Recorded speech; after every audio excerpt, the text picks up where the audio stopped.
Salut, c'est Coach Adé, j'espère que tu vas bien.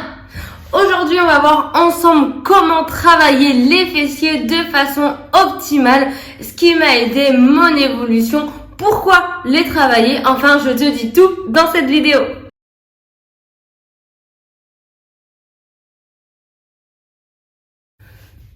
Alors on va faire un point rapide sur pourquoi travailler ses fessiers. C'est le muscle le plus fort du corps. Il est très important de le travailler. C'est le plus volumineux et le plus puissant. Donc ça veut dire que peu importe le sport que tu fais, ton grand fessier te servira tout le temps. C'est vraiment un muscle primordial à travailler. Et oui, messieurs, toi aussi, tu peux le travailler. Si tu es un homme, une femme, le fessier, ça se travaille quoi qu'il arrive. Travailler ton grand fessier va aussi t'aider à réduire de nombreuses douleurs, comme les douleurs lombaires par exemple, les douleurs aux hanches notamment, et aussi les douleurs au niveau des genoux. Donc c'est vraiment pas un muscle à prendre à la légère, il faut vraiment travailler ce muscle. Alors oui, bien sûr, on le fait pour une question d'esthétisme aussi, mais ça réduit aussi pas mal de choses en plus. Donc c'est vraiment intéressant de travailler ce muscle. Bon alors, ce qui a marché sur moi et pourquoi? Il est très important de se connaître afin de bien travailler tous les muscles du corps, mais aussi le fessier. Alors ce qui a marché sur moi, c'est très simple. Je travaille en semaine glissée, donc c'est des semaines pas du lundi au vendredi, admettons pas 4 séances par semaine, c'est des semaines glissées, admettons j'ai 7 entraînements que je fais sur 10 jours. Donc ça s'appelle des semaines glissées. Je fais à peu près 2 séances fessiers dans ces semaines glissées sur à peu près 10 jours environ. Je travaille sur 4 exercices seulement. Donc 4 exercices dans ma séance fessier. J'en fais pas tout un tas parce que j'avoue qu'après on se perd un petit peu. On essaye de faire des exercices un petit peu farfelus qu'on n'a jamais vu, qu'on n'a jamais essayé. On sait pas trop pourquoi on les fait et on s'y perd un peu. Franchement, moi je faisais seulement 4 exercices.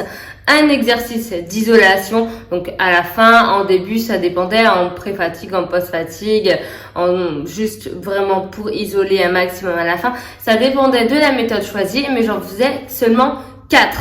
Je sentais énormément mon fessier. 3 exercices de polyarticulaire, donc c'était vraiment très intéressant. Et j'allais chercher vraiment des exercices faciles, comme des squats, des fentes, du deadlift. Vraiment pas des exercices qui très connus, des exercices très simples, très connus, la base des bases. Et ça a super bien marché sur moi. Bien sûr, j'ai varié mes méthodes, j'ai varié les exercices, je faisais pas toujours les mêmes et j'ai augmenté mes charges. Donc c'est vraiment 3 points à prendre vraiment en considération si tu veux augmenter le volume de ton fessier. N'essaye pas de te perdre dans des exercices toujours plus fous les uns que les autres. Essaye vraiment de faire des choses très faciles, très simples, mais de varier quand même.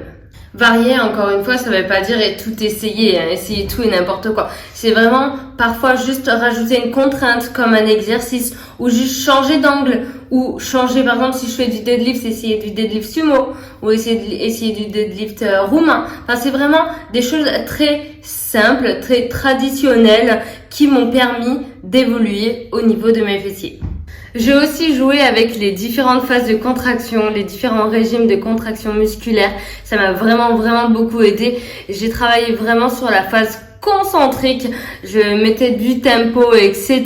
J'ai fait un petit peu de pliométrie aussi en fin d'entraînement, comme des jumps, du squat jump, sur un petit step, essayer des choses comme ça qui m'ont permis aussi d'évoluer au niveau de mon fessier. Mais ça reste vraiment les exercices polyarticulaires comme le squat, le hip thrust notamment, les fentes press, le deadlift roumain, le deadlift sumo. Enfin vraiment, moi je te conseille de faire une petite palette d'exercices. Moi au début j'en ai noté 7 exercices avec 7 variations à côté. Tu te fais un petit tableau, 7 exercices phares, comme je viens d'énoncer, avec 7 petites variations. Peut-être la variation, ce sera juste rajouter un élastique par exemple. C'est une contrainte. Ou changer d'angle, ça peut être aussi pas mal, ça peut être vraiment jouable. Et en fait, avec ces 14 exercices, tu vas pouvoir te faire un roulement, des séances vraiment les plus fous les unes que les autres. Tu verras, ce sera hyper sympa. Et surtout, tu vas rester dans cette méthodologie d'entraînement qui va pouvoir te faire progresser. Tu sais ce que tu as à faire, tu sais où tu vas, tu sais comment progresser et là vraiment tu verras une évolution. Après, le problème de faire un petit peu à l'œil, de faire un petit peu comme tu as envie sans noter forcément tes exercices, tes charges, etc.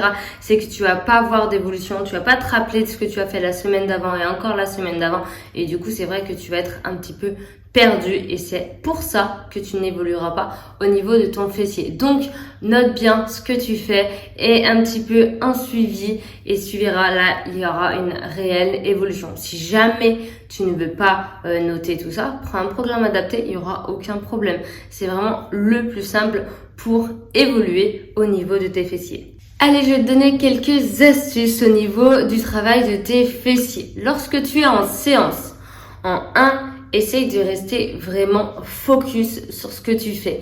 Il est très important de ne pas être parasité par ce qui t'entoure. Quand tu fais ton mouvement, je sais pas, je dis n'importe quoi, en fente presse, en Smith, reste vraiment concentré sur ce que tu fais. Tu auras vraiment un meilleur ressenti musculaire lorsque tu es concentré. Ne discute pas à droite, à gauche, ne tourne pas la tête quand tu fais un exercice. Reste vraiment concentré. En 2, il est très important que tu me fasses une contraction volontaire et que tu ne subisses pas le mouvement lors de l'exécution. C'est-à-dire, quand tu fais ton mouvement et que tu remontes, on part toujours sur la fente presse. Donc, tu remontes en fente, je veux que tu contractes les fessiers en fin de mouvement. Il est très important que toi, tu contractes, tu crées la contraction musculaire en faisant le mouvement. Tu auras un ressenti plus, tu seras vraiment trop contente de ta séance et tu ne subiras surtout pas le mouvement. Parce qu'il y a une différence entre faire le mouvement et attendre que le muscle se contracte tout simplement, donc créer une congestion, mais toi, tu peux le faire bien avant en créant la contraction lors forcée, donc une contraction musculaire, lors de ta première rep. Lors de toutes tes reps, il faut créer une contraction musculaire. Bon, après, je te cache pas que c'est bien plus énergivore comme séance parce que tu seras beaucoup plus fatigué de contracter à chaque rep. Mais si tu veux continuer à évoluer ou même tout simplement de commencer à évoluer, il faut vraiment que tu prennes ces 2 points en considération. Bien sûr qu'on peut tous évoluer au niveau des fessiers. Alors c'est sûr qu'il y en a qui ont naturellement des fesses plus bombées que d'autres. Ça, je suis entièrement d'accord. Mais avec quelques tips, avec des bonnes séances, avec un bon accompagnement et surtout rester bien focus sur son évolution, on peut tous y arriver. C'est très important de suivre une bonne trame, des bons entraînements pour pouvoir y arriver. La régularité d'entraînement fera que tu y arrives. Après, ça sert à rien, encore une fois, de s'acharner dessus. Ça sert à rien de faire 5 séances par semaine dessus. Ça ne te fera pas évoluer. Au contraire, ça va créer de la fatigue. Tes muscles vont jamais récupérer. Enfin, tu auras mal tout le temps. Tu vas avoir zéro évolution et tu vas être rincé de faire ça. Donc, ça ne sert à rien. Ne t'acharne pas dessus, ni en temps. Ne reste pas 2 heures en train de faire tes fessiers, ça ne sert à rien. Ou me faire des séries de 10 x 12 ou des choses qui n'existent pas, ça ne sert à rien non plus. Il faut pas oublier que le fessier reste un muscle important du corps. Mais si tu le travailles trop, c'est comme le pas assez. Le trop, c'est comme le pas assez. Il y aura des problèmes, il y aura des douleurs qui vont se créer. Donc, reste dans la marge du correct, c'est-à-dire des séances plus courtes, entre 45 minutes et 1 heure max, 4 exercices et tu verras, tu auras une très bonne évolution dessus. Et j'espère que cette vidéo t'aura aidé. Je te laisse mettre un petit pouce bleu en bas de la vidéo et je te dis à très vite pour une nouvelle vidéo. Bye!